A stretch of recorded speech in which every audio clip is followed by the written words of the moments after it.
আজকের কবিতা রক্তদান। পরিচিত মোরা রক্তদান ভাষাটির সঙ্গে।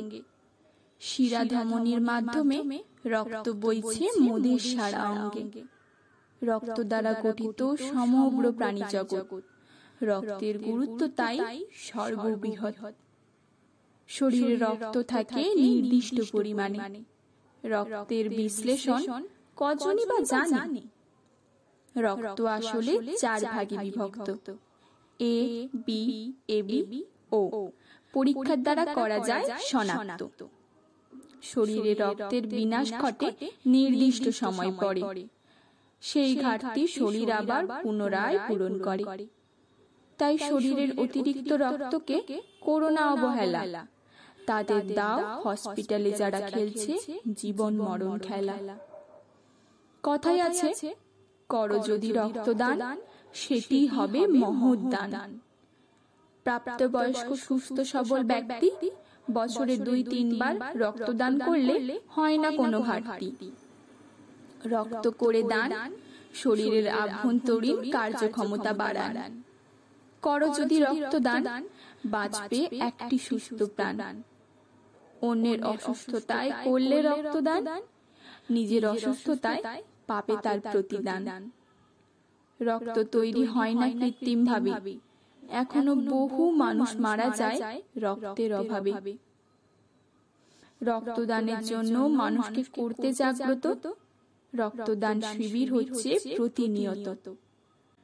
রক্তদানের জন্য খোলা মনের খাতা, রক্ত দিয়ে তুমি হও প্রকৃত রক্তদাতা। হসপিটালের বিছানায় যে রোগী বাঁচার চেষ্টা করে আপ্রাণ, তোমার দেওয়া রক্তই বাঁচাবে তার প্রাণ। তোমার রক্তে বাঁচবে এখন অন্যজন, অন্যের রক্ত বাঁচতে পারো তুমি বা তোমার প্রিয়জন। মানুষ এই লড়াই করে ঝরাতে পারি যদি রক্ত, মানুষের রক্ত দিয়ে মরণাপন্ন রোগীর হাত করব না কেন শক্ত? আসলে রক্তের রয়েছে খুবই প্রয়োজন, তাই তো মানব প্রেমীরা রক্তদান শিবিরের করে আয়োজন।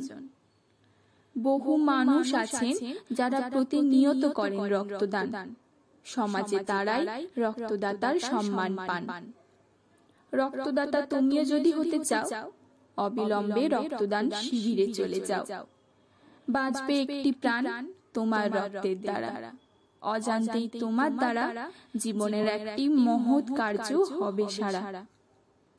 রক্তদানে করো না কোনো ভয়, করো না কোনো লাজ, রক্তদান করে সেরে নাও মনুষ্য জীবনের মহৎ কাজ।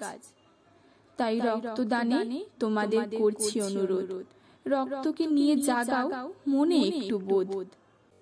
বলছি তাই সকল বোন বা ভাই, রক্তদানের মতো পূর্ণ কর্ম এই পৃথিবীতে আর নাই। ধন্যবাদ। ভালো থাকবেন, ভালো রাখবেন।